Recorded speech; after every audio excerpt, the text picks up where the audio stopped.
ఒక్కసారి ఆలోచించు, నువ్వు చెడు మనిషివా మంచి మనిషివా అని నిర్ణయించేది ఎవరు? సమాజమా, మతమా, చట్టమా? కాదు అని చెప్పాడు మెన్షియస్. ఆయన మాటలో చెప్పాలంటే మనిషి పుట్టుకతోనే మంచివాడు.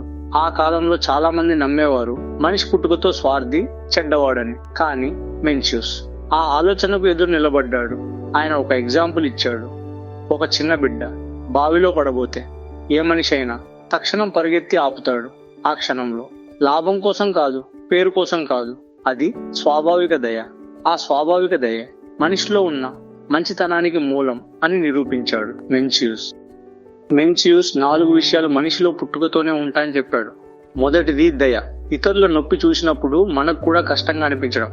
రెండవది సిగ్గు. తప్పు చేశామని తెలిసినప్పుడు మనసు కుంగడం. మూడవది వినయం. అహంకారం పక్కన పెట్టి ఇతరులకు వదలగలగడం. నాలుగవది న్యాయం. మంచి ఏది, చెడు ఏది అని స్వయంగా తేల్చుకోగలగడం. ఈ 4 నీ లోపలే ఉన్నాయి. ఇది మెన్షియస్ మాట. వాటిని నీవు పెంచుకుంటావా లేక నాశనం చేసుకుంటావా, అది నీ చేతిలో ఉంది అని మెన్షియస్ వివరించాడు.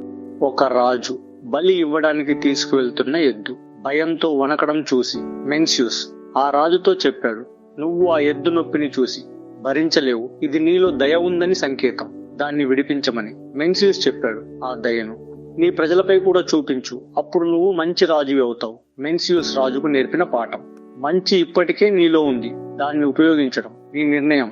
మెన్షియస్ రాజులతో నేరుగా మాట్లాడేవాడు.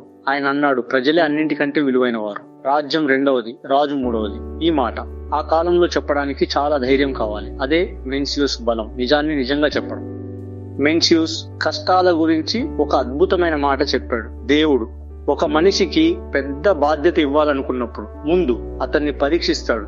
అతని శరీరాన్ని అలసిపోయేలా చేస్తాడు. అతని పనులను తలకిందులు చేస్తాడు. ఎందుకంటే కష్టమే మనిషిని బలంగా చేస్తుంది. నీ జీవితంలో ఇప్పుడు కష్టం ఉంటే అది నిన్ను పడగొట్టడానికి కాదు, నిన్ను తయారు చేయడానికి ఆ కష్టం వచ్చింది అని అర్థం.